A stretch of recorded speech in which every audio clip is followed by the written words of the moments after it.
Hey everybody, it's Lucinda Curran here from Eco Health Solutions. I'm a building biologist, so my main role is to go into homes and workplaces to assess them to work out if there's any hazards in them that may be adversely impacting health.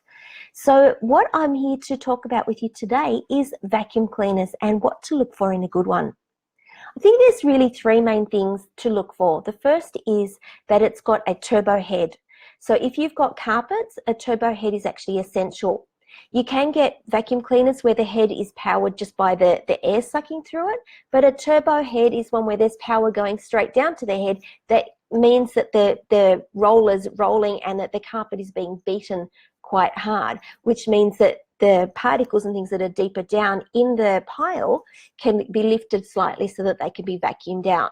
Now, obviously, carpets, no matter what you do, are going to be an awesome sink, which means they gather and collect all the stuff and it's really hard to keep them clean. But if you do have carpets, a vacuum cleaner with a turbo head is essential.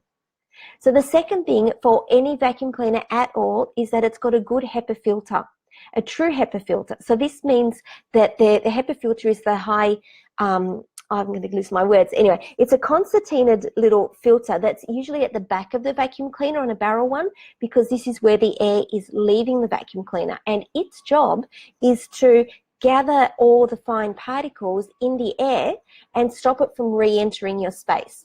So when I think back to my childhood, we had the amazing old upright vacuum cleaners, which you'd be vacuuming away and there'd be this huge cloud of dust afterwards, or you could puff the bag and it just, or the dust would puff back out again. So what the old vacuum cleaners used to do was to suck up the dust from the floor, so vacuum that up and then redistribute it in the air again. And that's not what we want. We don't want to be moving dust around. We want to be removing it. So that's why the HEPA filter is so important, and it needs to be a true HEPA filter. And then the third thing to look at is how big that HEPA filter is and the size of the air that's being taken out. Because when you think about it, I'm just going to use my hand as the guide. So if this is the side where the air is being sucked out, blown back out again, so the HEPA filter's here, and the turbo head's on the other side. So the air's being pulled through. Now, if there isn't much of a draw on this side, there's not going to be much of a suck on this side.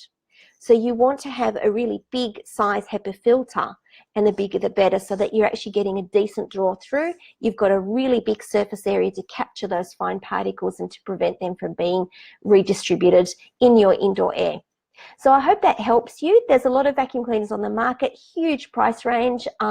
It's very hard to recommend a specific type because I don't know what sort of factors you've got in your home. So consider the types of floors you've got, how heavy it needs to be. I know my dad chose this amazing vacuum cleaner that was fantastic to use, highly recommended by different magazines and research. However, it was so heavy that he could barely move it, and it was even almost too heavy for me to use.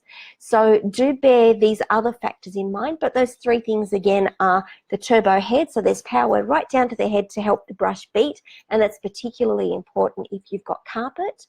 The second thing is to have the true HEPA filter, and the third thing is to have a big HEPA filter and a big space for that air to be blown back out again, so that you've got a decent draw coming through and a really good suck on the suck end. So I hope that helps and it doesn't suck. Haha, nice choice of words there for you, and I hope you enjoyed my bad joke, and I will catch up with you soon. Shine and succeed.